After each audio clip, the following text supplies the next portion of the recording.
She came around the corner like something fleeing death itself. Vincent Romano saw her before he heard her.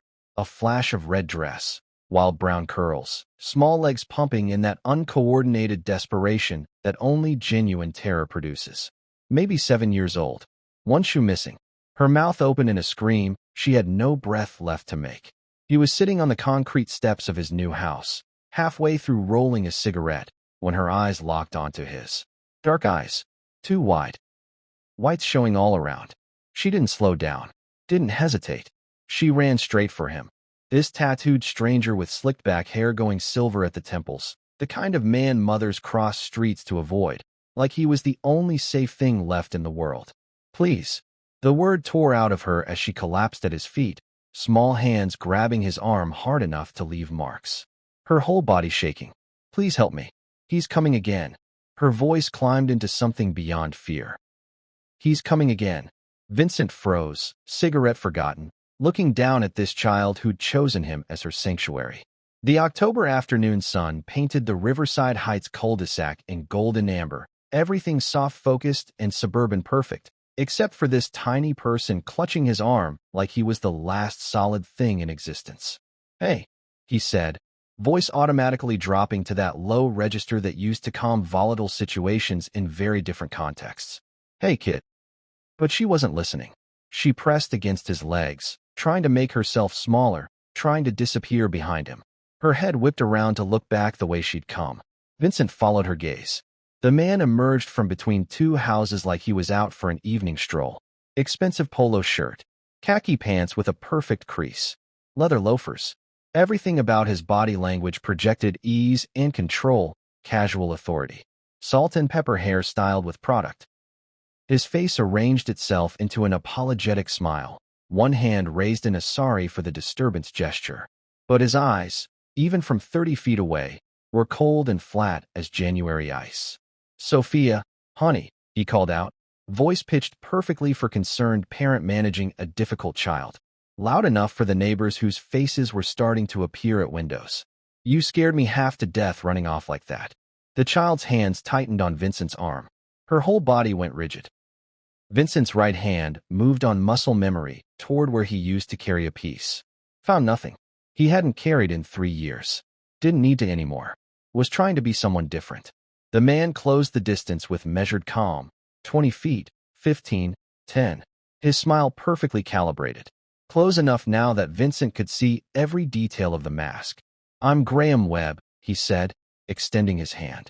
I'm so sorry about this disruption. Sophia has been having some episodes lately. Since her mother's situation. Vincent looked down at the child pressed against his legs, shaking so hard he could feel it through his jeans. He looked back up at Graham Webb's cold eyes and that warm smile. Vincent Romano had spent 32 years reading people in rooms that smelled of cigars and violence. He knew the difference between scared and terrified, between acting and breaking. This kid wasn't performing. This was a rabbit in the jaws of a trap. He didn't move. Didn't shake the offered hand. Just stood there, 200 pounds of barely reformed violence, and said in a voice that carried across the entire cul-de-sac. The kid stays with me until we figure out what she's running from. Graham Webb's smile flickered. Just for a second. Just a micro-expression most people would miss. Something very different showed through the mask. Then the charm snapped back into place. But Vincent had seen it. He'd seen what was underneath. And he knew, with the certainty of someone who'd spent decades in rooms with predators, exactly what he was looking at. Vincent rose slowly from the steps, his body moving with deliberate control as he positioned himself squarely between Webb and the trembling child. The man had maybe 4 inches on him in height, but Vincent had spent 3 decades learning how to occupy space in ways that made other men reconsider their options. The kid stays until we sort this out, he said. Not loud. Didn't need to be. The quiet carried more weight than shouting ever could. Webb's smile held for exactly 2 seconds longer than natural. Then something ugly flickered across his face. Irritation, real and raw, before he could smooth it away. His jaw tightened. The hand that had been extended for a shake dropped to his side, fingers curling slightly. Mr. Romano. Webb's voice stayed level, but the warmth had drained out of it. I don't think you understand the situation here. Sophia is my stepdaughter. She's in my legal custody. And frankly, your interference is—" He paused. Let his eyes travel deliberately over Vincent's tattoos, the silver cross hanging against his black t-shirt. The way he stood like someone who'd learned fighting in places that didn't have rules. Well, it's concerning. More faces appeared in doorways now. Mrs. Patterson from 3 houses down, still in her gardening gloves. The young couple with the Tesla, standing on their porch with matching expressions of uncertain alarm. Mr. Chun from across the street, phone already in his hand. Webb's voice rose slightly, pitched now for the audience. I know who you are, Mr. Romano. Everyone on this street knows. Vincent Romano, formerly of the Castellano crime family. 3 years out of a federal plea deal that kept you out of prison. He turned slightly, making sure the neighbors could see his reasonable, concerned expression. And now you're physically preventing me from taking my daughter home. Do I need to call the police? Or are you going to step aside? The threat hung in the air. Vincent could feel the weight of it, the neighbors' uncertainty crystallizing into suspicion. Of course they believe Webb. Respected developer, philanthropist, man who probably donated to their HOA fundraisers. And Vincent was exactly what Webb said he was. Behind him, Sophia made a small sound. Not a cry. Something smaller than that. Something breaking.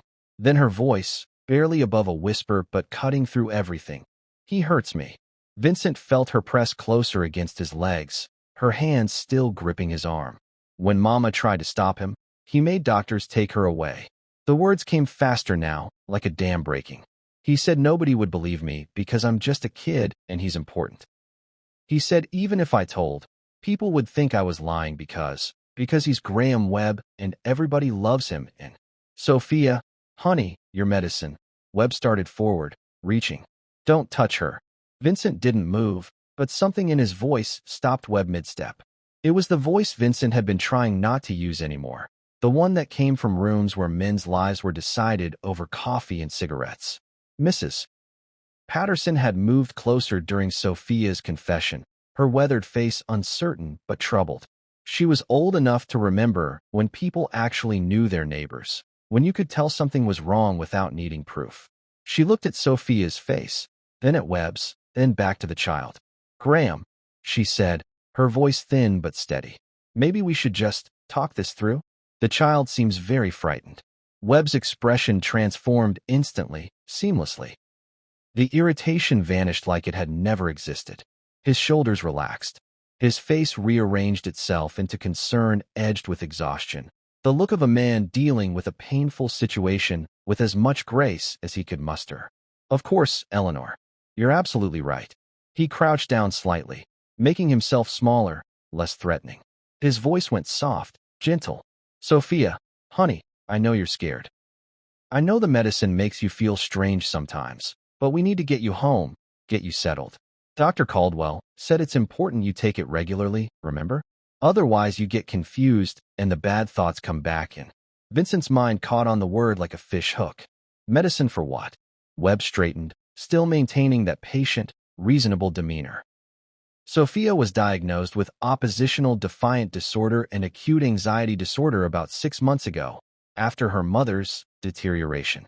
Dr. Caldwell prescribed a regimen to help with the behavioral issues and the delusional thinking.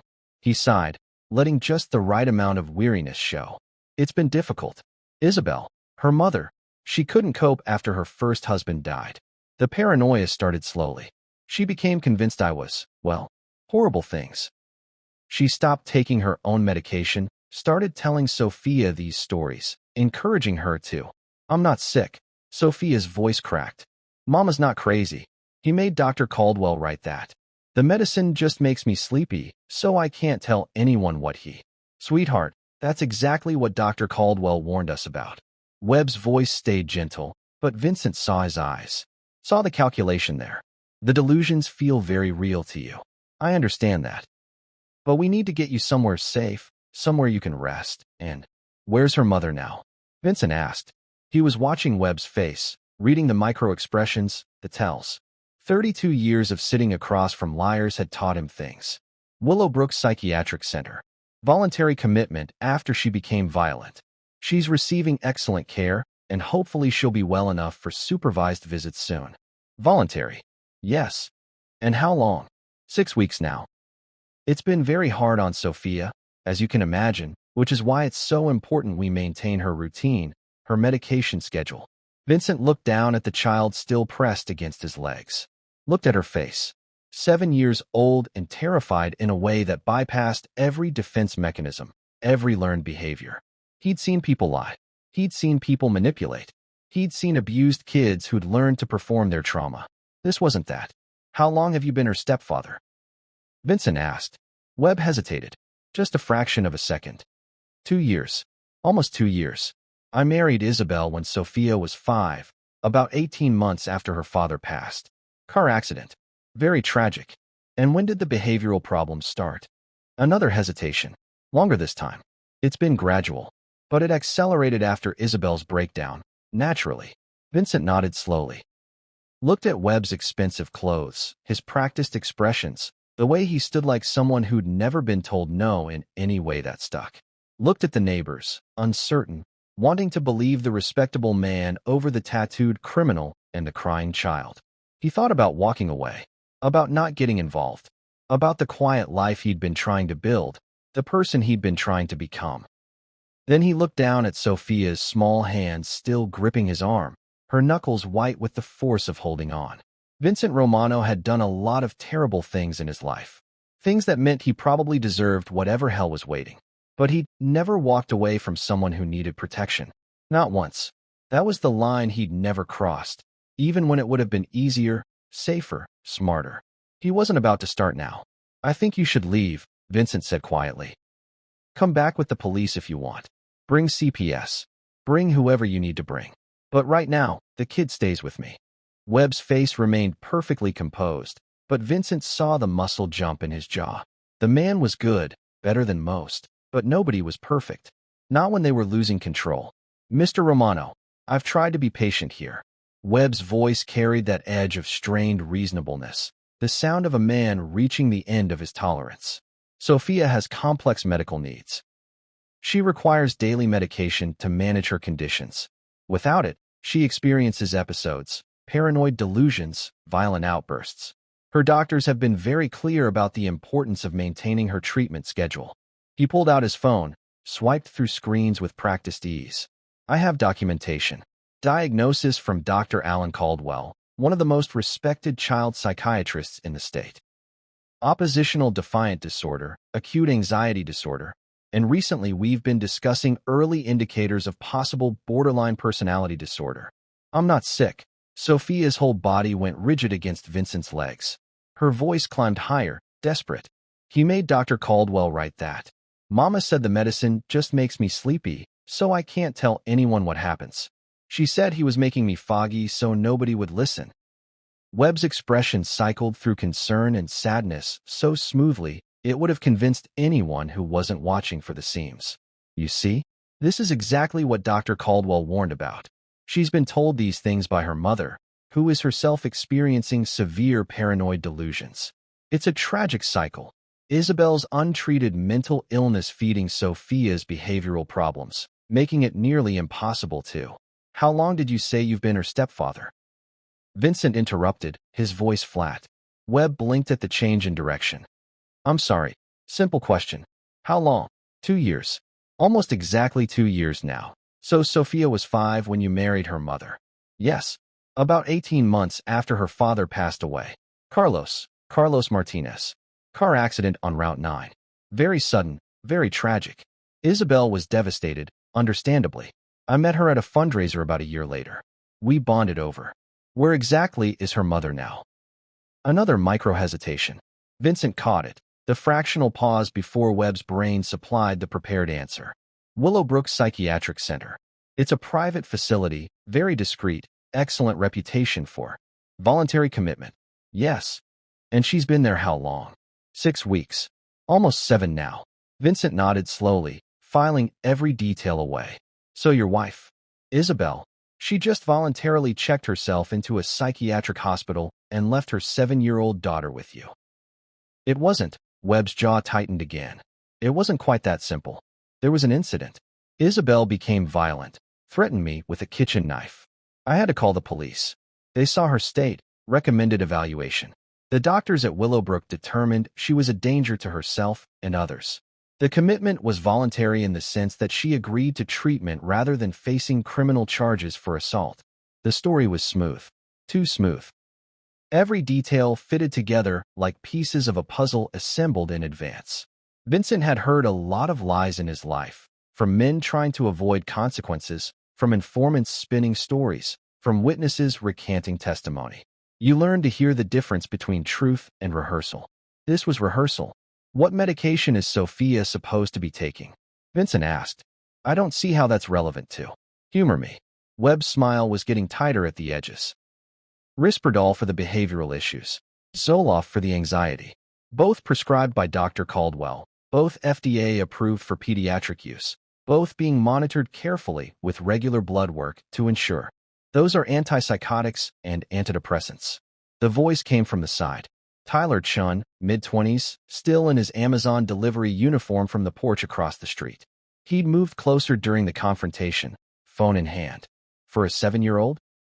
Under proper medical supervision, yes, Webb said, his tone sharpening. As prescribed by a licensed psychiatrist who has evaluated Sophia extensively. I appreciate your concern, Tyler, but this is really a family matter that. I saw Mrs. Martinez, Tyler said. His voice was uncertain but gaining strength. Like 2 months ago, maybe a little more. She was outside with Sophia, and I came over to drop off a package that got delivered to our place by mistake. He looked at Sophia, then at Webb. She didn't seem crazy. She seemed scared.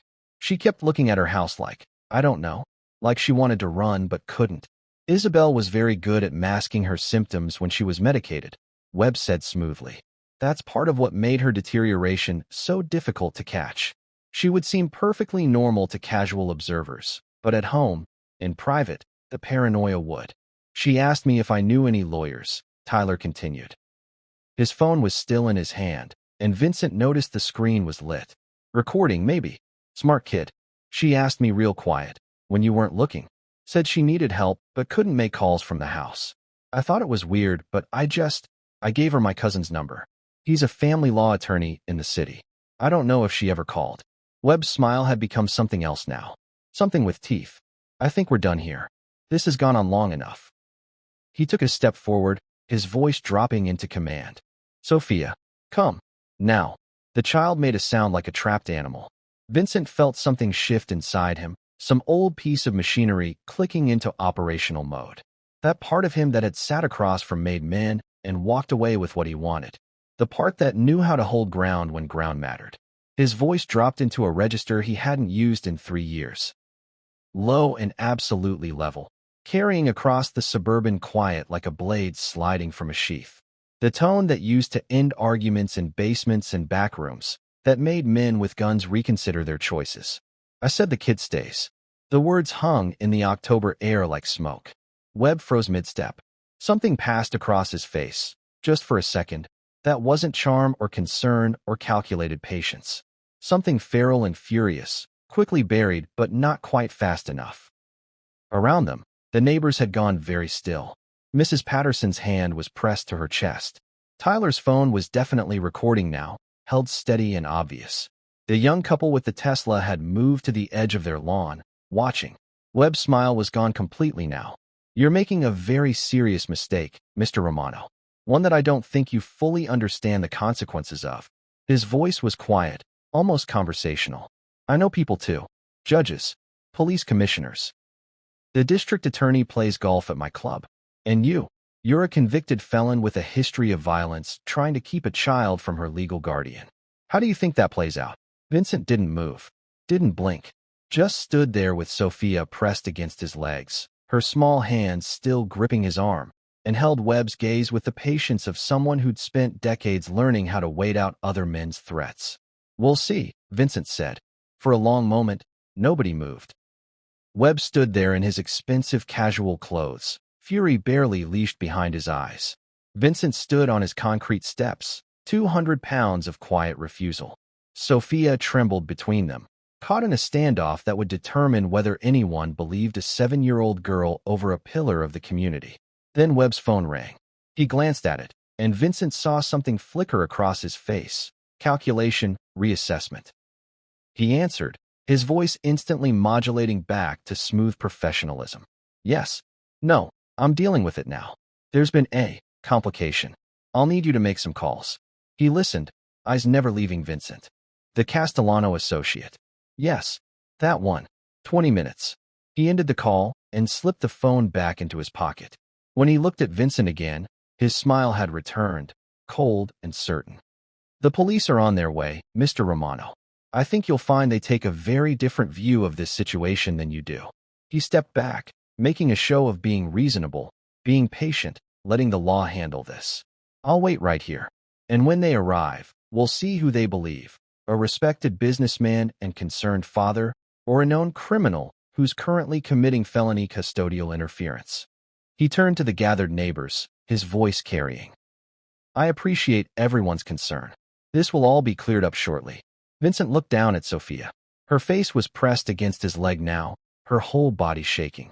She looked up at him with those two wide eyes, and he saw something there that hit him harder than any threat Webb could make. She'd trusted him. This kid who had every reason not to trust anyone had chosen him as her last hope. He wasn't about to prove her wrong. We'll wait, Vincent said quietly. All of us. Right here. Vincent didn't ask permission. He simply put his hand on Sophia's shoulder and guided her toward his front door. Behind them, Webb's voice rose in pitch, all reasonable outrage for the audience. You cannot take her inside. That's kidnapping. Everyone here is a witness. Vincent ignored him, keeping his body between Webb and the child as they crossed the threshold. The door closed with a solid click, muting the noise outside to murmurs and Webb's continued protests. Through the window, Vincent could see him on the lawn, phone already back at his ear, gesturing emphatically to the gathered neighbors. The house was quiet, sparse. Vincent had been here 3 weeks and still hadn't bothered to fully unpack. A couch, a coffee table, a television he rarely turned on.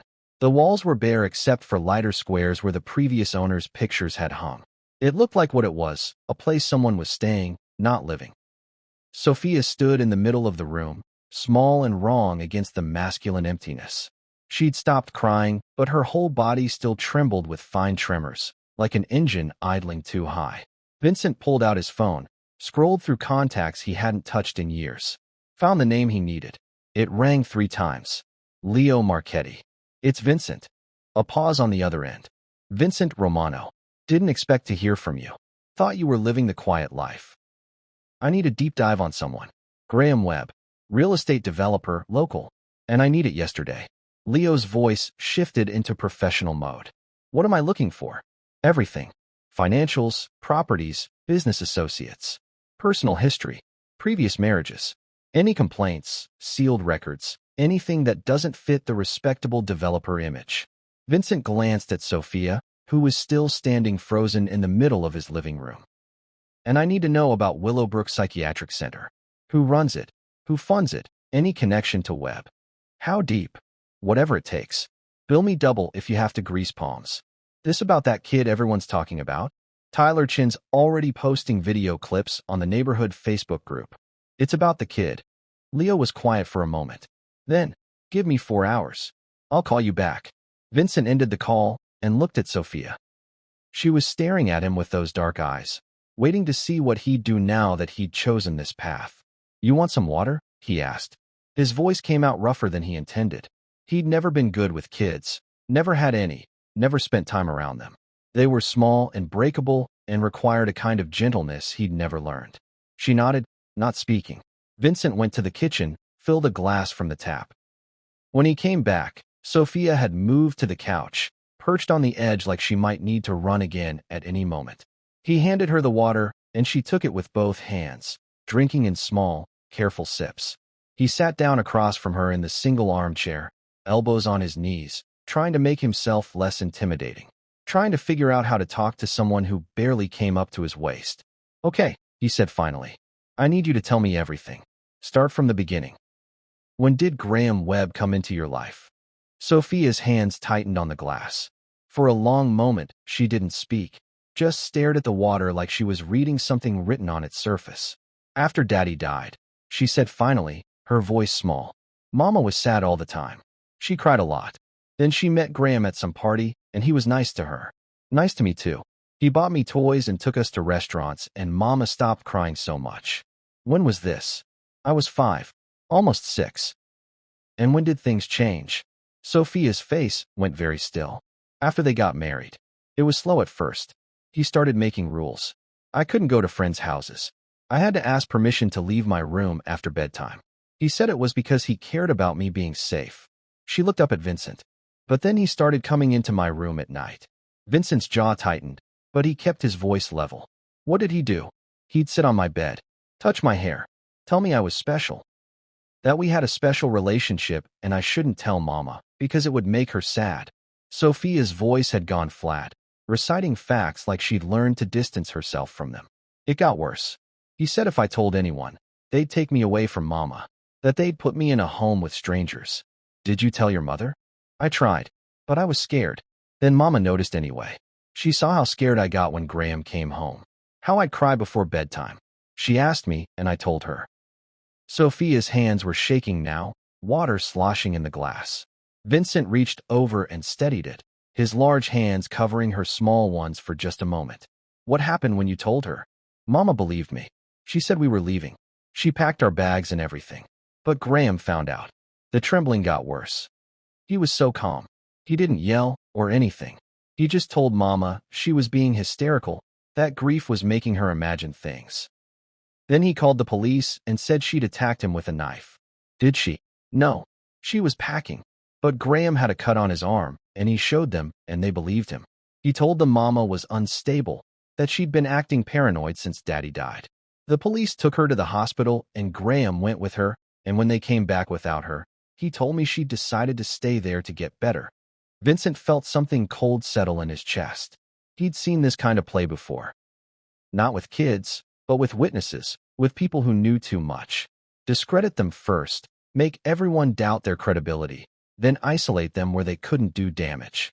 The doctors won't listen to Mama because he tells them she's delusional, Sophia continued.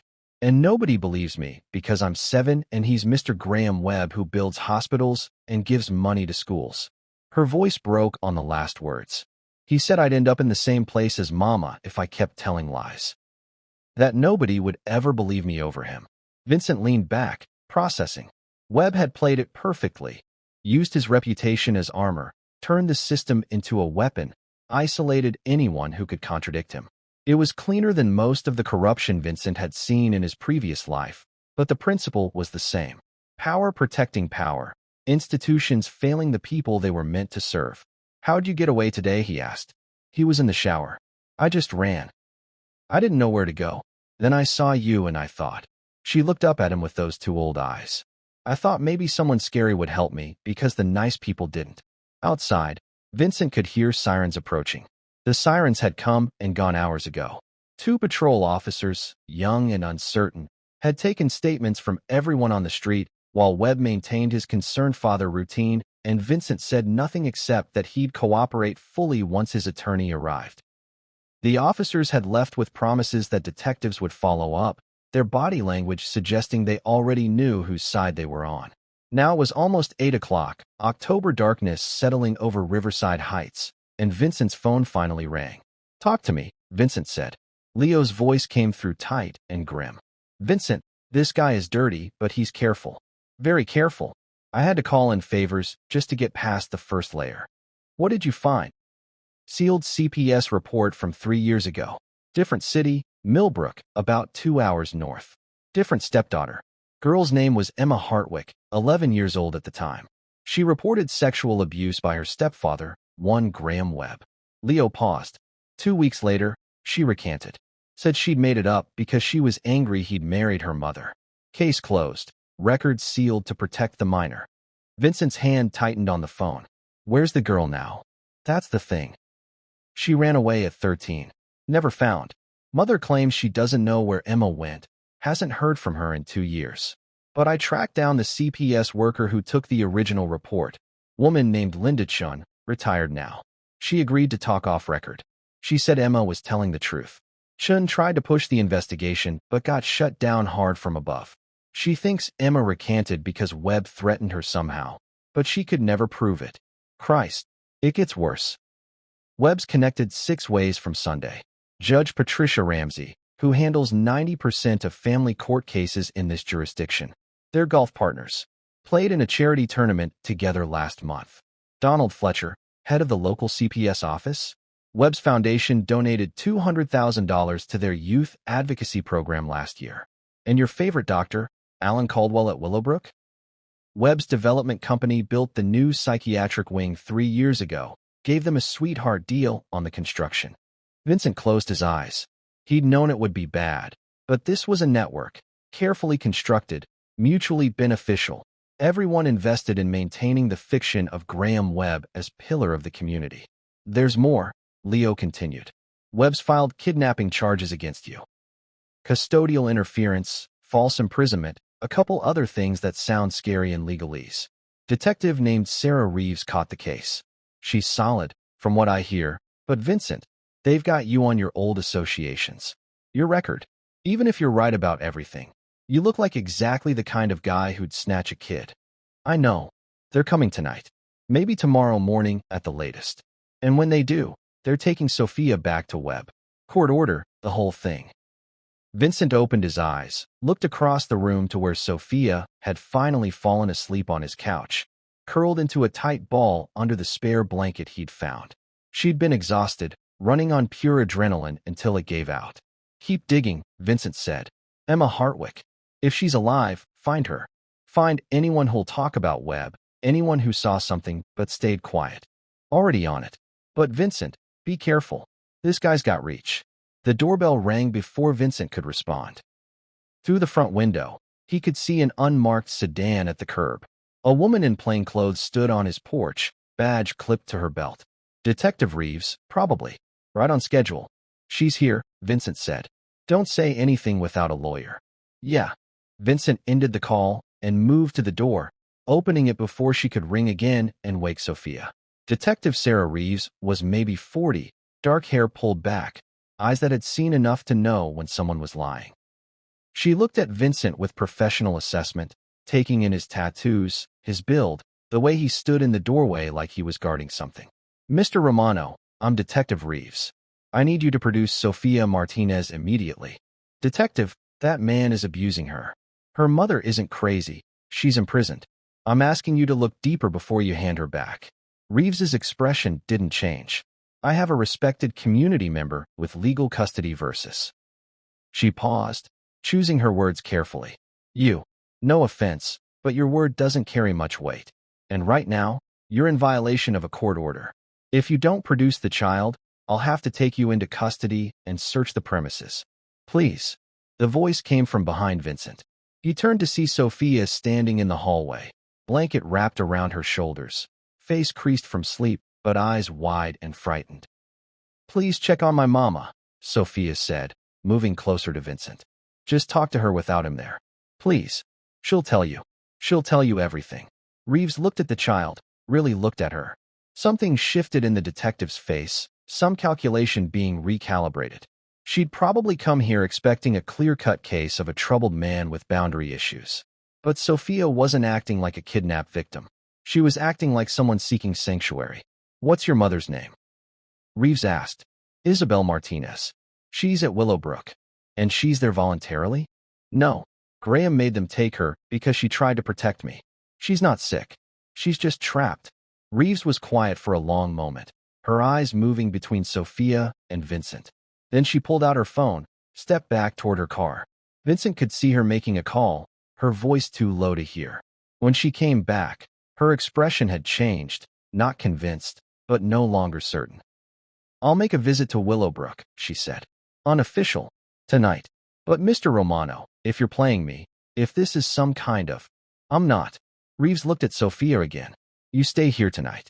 But I need you to understand that unless I find something concrete, you'll have to go back to your stepfather tomorrow. Do you understand? Sophia nodded, tears starting down her face. Reeves turned back to Vincent. Don't leave the city. Don't take her anywhere. I'll be back in the morning. She walked to her car, and Vincent watched her drive away, hoping that Isabel Martinez was coherent enough to tell her story, that Webb's network hadn't already made sure no one would listen. Leo called back at 2 in the morning.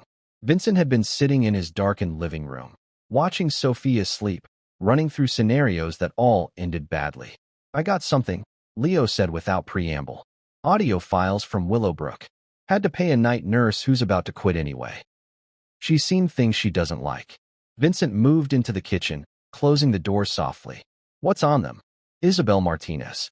Recorded 3 days ago during a therapy session. Vincent, she's not crazy. She's sharp, coherent, desperate. She's begging them to contact her mother in Colorado, to check on Sophia, to please just listen to her.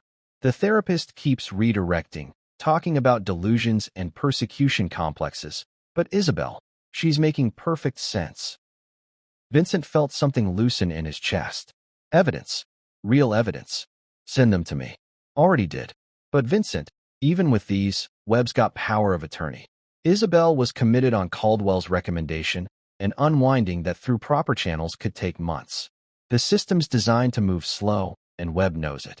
Vincent looked through the doorway at Sophia's small form on his couch. Months meant sending her back. Months meant Webb winning by default, while lawyers argued procedure. Then we don't go through channels, Vincent said.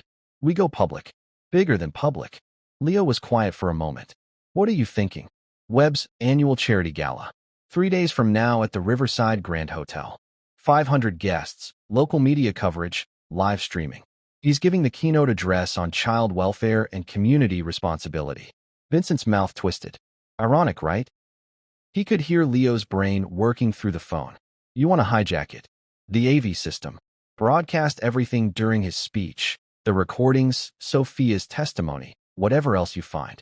Make it impossible to ignore or suppress. Put it in front of everyone who matters all at once. That's insane, Leo said. Then, after a pause, also completely illegal. Also might actually work. Webb's entire power base is his reputation. You shatter that publicly, in front of judges and commissioners and media, with evidence they can't explain away. Can you do it? Can I hack into a hotel's AV system and override their broadcast? Yeah. Should I? That's a different question. Leo exhaled slowly. This blows back on you hard, Vincent. You're already looking at custodial interference. Add conspiracy, unauthorized access to computer systems. You could end up in prison. I know. And if it doesn't work? If Webb's network buries it anyway, you've played your only card. I know that too. Another pause. Then, I'll need 2 days prep. And Vincent, you're going to need someone inside. Security at these things is tight. Someone has to physically access the system during the event to make sure nothing gets shut down too early. Vincent was already thinking through it. Exits, timing, how to get close enough without setting off alarms. Old skills, old patterns of thought. He'd spent 3 years trying not to be this person anymore. But some things mattered more than redemption. The doorbell rang at 7 a.m. Detective Reeves stood on the porch with coffee and an expression Vincent couldn't quite read. I spoke with Isabel Martinez last night, she said without greeting. Whatever's happening here, that woman is not mentally ill. She's terrified and lucid and trapped in a system that's not listening. Reeves's jaw tightened. But legally, Webb has all the power. Power of attorney, Caldwell's medical recommendation, family court precedent. Unwinding that through proper channels takes time we may not have. Vincent met her eyes. Then what do you suggest? Reeves looked past him to where Sophia was visible through the doorway, eating cereal at his kitchen counter. When she spoke again, her voice was carefully neutral. I never heard this conversation. But hypothetically, if someone were to expose systematic abuse and institutional corruption in a very public way, with undeniable evidence, in front of witnesses who couldn't be bought or intimidated. She paused. I'd make sure the right people were ready to act on it. Hypothetically. Vincent nodded slowly. Hypothetically. Reeves handed him the coffee. 3 days, Mr. Romano. That's all the time I can buy you before I have no choice but to enforce the court order. Make it count. She walked back to her car, and Vincent stood in his doorway holding coffee he didn't remember agreeing to take, watching another person choose to believe a 7-year-old girl over the weight of institutional authority. 3 days to tear down a pillar of the community. 3 days to do it right. The Grand Mayfair's ballroom was all crystal chandeliers and champagne flutes. 500 people an evening were pretending their charity mattered more than their tax deductions. Vincent tugged at the bow tie Leo had forced on him. The tuxedo rental didn't quite accommodate a fighter's build, tied across the shoulders, loose at the waist. He looked like what he was, someone playing dress-up in a world that wasn't his. "Stop fidgeting," Leo muttered beside him. They wore matching AV company uniforms over their formal wear, pushing equipment cases through the service entrance. The hotel's actual tech crew barely glanced at them. Leo's forged work orders were that good. "We've got maybe 20 minutes before someone notices we're not on the manifest." They moved through the backstage corridors, Leo's fingers flying over a tablet, mapping the system architecture. Vincent carried the hard drive containing everything: Sophia's testimony, Isabel's recordings, sealed CPS reports, financial transfers linking Webb to Judge Ramsey and Dr. Caldwell, and the testimony Leo had tracked down in Portland just yesterday. Emma Hartwick, 20 now, finally willing to speak on camera about what Graham Webb had done when she was 11. There.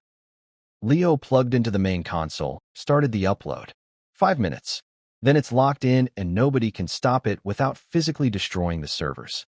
Vincent watched through the curtain gap as Webb worked the room below, shaking hands with judges and commissioners and donors, confident in his armor of respectability. The man wore power like a well-tailored suit, comfortable, unquestioned, absolute. For minutes. 3. The upload bar crept forward with agonizing patience while voices drifted from the ballroom, laughter and clinking glasses, and the easy conversation of people who'd never questioned whether the world would believe them. 2 minutes. Security was starting to notice them now. A supervisor approaching with a clipboard and a frown, questions forming on his face. 1 minute. Leo hit enter. "We're live. God help us." Vincent stripped off the tech uniform and straightened his ill-fitting tuxedo. "Go. Get out now." "Vincent, I'm finishing this. You can't afford the arrest record. Go." Leo hesitated, then grabbed his equipment and disappeared through the service exit.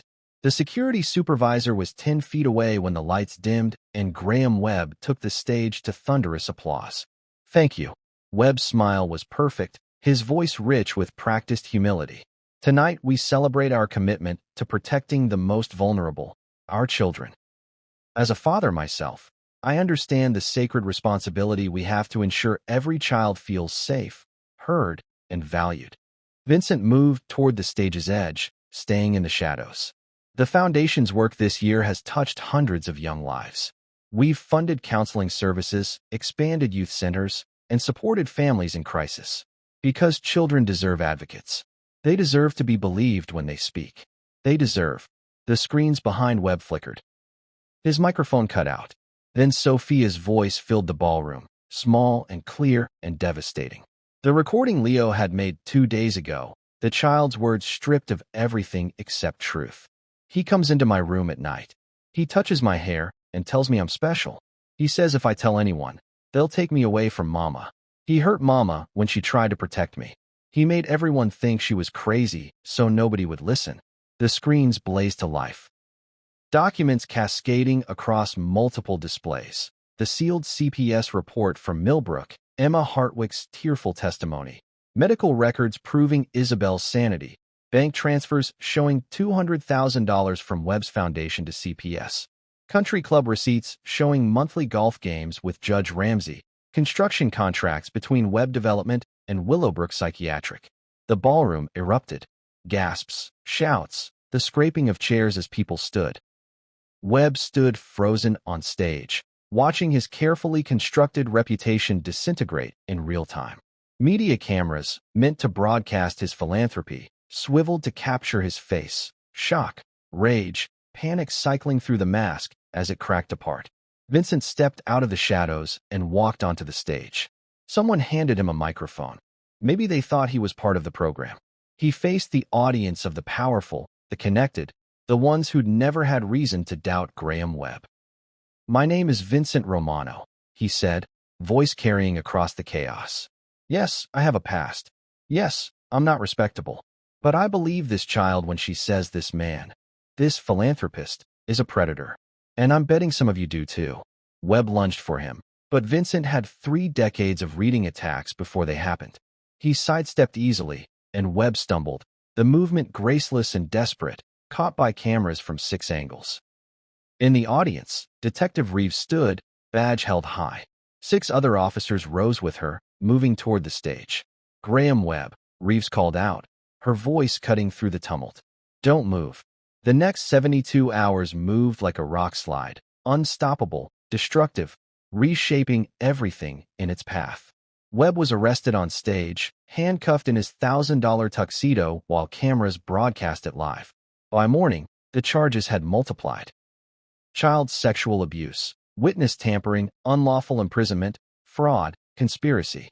Judge Ramsey recused herself from all family court cases pending investigation into her financial ties to Webb. Dr. Caldwell's medical license was suspended. CPS Director Fletcher resigned before they could fire him, his carefully worded statement failing to address the $200,000 his office had accepted from Webb's foundation.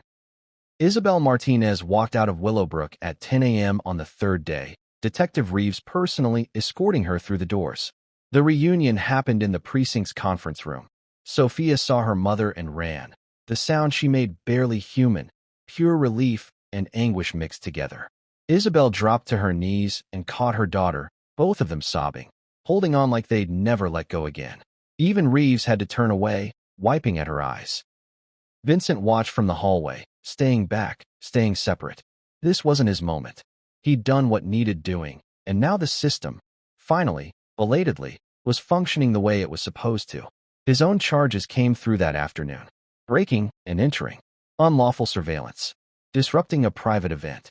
His lawyer, a sharp woman named Caroline Chun who'd called him instead of the other way around, laid it out plainly. "You're looking at 18 months minimum if they push it." "But Vincent, the optics are terrible for them. You're the guy who exposed a child predator while the system protected him." Juries love that story. By the next morning, a crowdfunding campaign Vincent hadn't authorized had raised $2 million for his legal defense. #BelieveSophia was trending nationally. 3 major news outlets wanted interviews. His mailbox filled with letters from people he'd never met, thanking him, calling him a hero. Vincent threw most of them away. He wasn't a hero. Heroes didn't have his history, didn't carry his damage. He was just someone who'd been in the right place when a child needed someone willing to stand. On the 4th day, Isabel's mother arrived from Colorado, a weathered woman named Maria who took one look at her daughter and granddaughter and started making plans. They'd go back with her, she announced. Fresh start, family around them, safety. Before they left, they came to Vincent's house one last time. Sophia wore a new yellow dress, her curls neat and bouncing as she ran up his walkway. No fear in her movement now, no looking over her shoulder. She crashed into Vincent's legs and hugged him hard, her small arms barely reaching around. Isabel followed, moving slower, like someone still learning to trust the ground beneath her feet. Her eyes were red-rimmed but clear, and when she tried to speak, the words broke apart. "You saved us." When everyone else believed him, when the whole system protected him, your daughter saved herself, Vincent said, his voice rougher than he intended. She chose to run, chose to fight, chose to trust someone when she had every reason not to trust anyone. "I just helped even the odds." Sophia pulled back and thrust a piece of paper at him, a crayon drawing, the kind kids made in art therapy. A man with dark hair and broad shoulders standing between a little girl and a shadow that loomed behind them. Above it, in careful block letters that wandered slightly uphill, "My hero." Vincent looked at it for a long moment. This gift from someone who'd seen the worst of what people could do and somehow still had faith left to give. "Thank you," he said quietly. Maria shepherded them toward the car, promises of letters and updates, fresh starts, and healing. Vincent watched them drive away. This family he'd known for less than a week, but would carry with him for whatever time he had left. The street was quiet again. Suburban perfect. Like nothing had happened at all. Vincent went back inside his half-empty house and pinned Sophia's drawing to his refrigerator with a magnet. Some things were worth the consequences. 6 months later, Vincent stood in an office that still smelled of fresh paint and new carpet. The sign on the door read Romano Advocacy Services in simple black letters. Not quite legal aid, not quite private investigation, not quite social work. Something in between, something for the people who fell through every other crack in the system. Leo had a desk by the window, 3 monitors running simultaneous searches. Detective Reeves, former Detective Reeves, She'd turned in her badge after 30 days of fighting the department's resistance to pursuing Webb's network. Occupied the corner office, case files already spreading across every surface like kudzu. "We're officially broke," Leo announced cheerfully. "The crowdfunding money's gone to your legal fees, and our first 3 clients can't pay. We're living on hope and spite." "Spite's gotten me pretty far," Vincent said. His own charges had been dropped 2 weeks ago. Public pressure, prosecutorial discretion, the district attorney's recognition that sending Vincent Romano to prison for exposing Graham Webb would be political suicide. Caroline Shun had called it justice by pragmatism and sent him a bill for half her usual rate. Webb had received 15 years, no possibility of parole before 10. Judge Ramsey had resigned. Pension intact, but reputation destroyed. Dr. Caldwell lost his medical license permanently. Fletcher was under federal investigation for fraud. Emma Hartwick had testified in person, steady and strong, finally getting the justice 11-year-old her had deserved. The dominoes had fallen exactly as they should have, just 6 years too late. Vincent's phone buzzed with a text from Isabel. Sophia got an A on her book report. She wrote about brave people. Guess who was number 1? Attached was a photo. Sophia grinning at the camera, holding up a paper with a gold star, her curls wild and free, her eyes bright with the particular confidence of a child who'd been believed. The drawing hung framed on Vincent's wall now, professional matting and everything. Next to it, a newspaper clipping. Vincent on the gala stage, facing down Webb, microphone in hand. The headline read, "From Feared to Hero, the man who saved a city's soul." Vincent didn't think he was redeemed. Redemption suggested the past was erased, sins forgiven, some cosmic balance restored. His past was still there. The rooms that smelled of cigars and violence, the choices he'd made, the person he'd been. That didn't go away because he'd done one right thing. But he'd learned something in the 6 months since a 7-year-old girl had chosen him as her unlikely sanctuary. You didn't have to be respectable to do what was right. Sometimes it took someone who knew how power really worked, how predators really operated, how systems could be weaponized. Someone with that knowledge and the willingness to use it for something other than self-interest. His phone buzzed again. New number, new message. "Is this Vincent Romano? I need help. I'm 15. My foster father is Pastor David Brennan. Everyone says he's a saint. Nobody believes me when I tell them what he does." Vincent stared at the message for a long moment. He could ignore it, pass it to proper authorities, maintain the boundaries between his new life and the methods that had gotten him here. Instead, he closed his eyes and saw a flash of red dress, wild brown curls, small legs pumping in desperate terror. Saw dark eyes too wide, a child choosing him when she had no other choice. He opened his eyes and typed, "Tell me everything. Start from the beginning." Leo looked up from his monitors. "New case." "Yeah. What kind?" Vincent glanced at Sophia's drawing, at the crayon hero standing between a child and the shadows. "The kind that matters," he said. The road had called. He'd answered. And this time, the whole city had watched him prove that monsters could protect the innocent, if they chose to. He was choosing. Every single day, he was choosing. 6 months later, Vincent stood in an office that still smelled of fresh paint and new carpet. The sign on the door read, "Romano Advocacy Services." Simple black letters. Honest. Unassuming. The kind of place lost people wandered into when every other door had closed. Leo occupied the desk by the window, 3 monitors glowing with simultaneous searches, missing kids, buried reports, sealed documents, the digital fingerprints of injustice. Detective Reeves, former Detective Reeves, had claimed the corner office. She'd resigned after 30 days of fighting the department over the Webb case. Now she was surrounded by case files spreading across every surface like a living organism hungry for truth. "We're officially broke," Leo said without looking up. "The crowdfunding money's gone to your legal fees, and our first 3 clients can't pay. We're living on hope and spite." "Spite's gotten me pretty far," Vincent answered. His own charges had been dropped 2 weeks earlier. Public pressure, media scrutiny, and a district attorney smart enough to realize that prosecuting the man who exposed Graham Webb would be career suicide. Caroline Shun called it justice by pragmatism before sending her half-rate bill. Webb was serving 15 years with no possibility of parole before 10.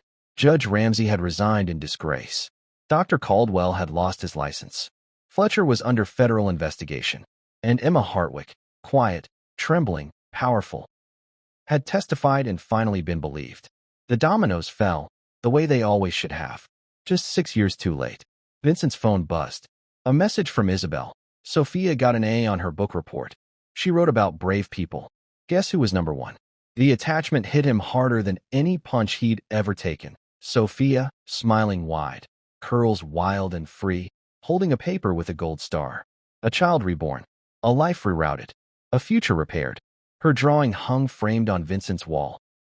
A crayon hero standing between a little girl and the shadows. Next to it, a newspaper clipping. Vincent on stage at the gala, microphone in hand, exposing a monster in a $1,000 suit. People called him a hero, but he wasn't redeemed. Redemption meant clean slates, erased histories, sins washed away.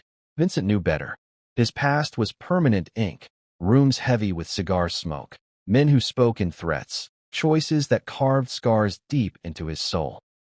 But he'd learned something from the girl who ran to him barefoot and terrified. You don't need to be respectable to do what's right. Sometimes you just need to be willing. His phone buzzed again.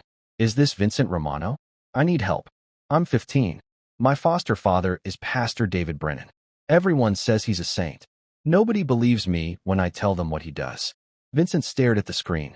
He could ignore it. Forward it. Let the proper channels fail this kid the same way they failed Sophia. Instead, he closed his eyes and saw her again. Red dress, missing shoe, terror cracking her voice as she ran toward a stranger the world told her to fear. He opened his eyes and typed, "Tell me everything. Start from the beginning." Leo glanced up. "New case." "Yeah. What kind?"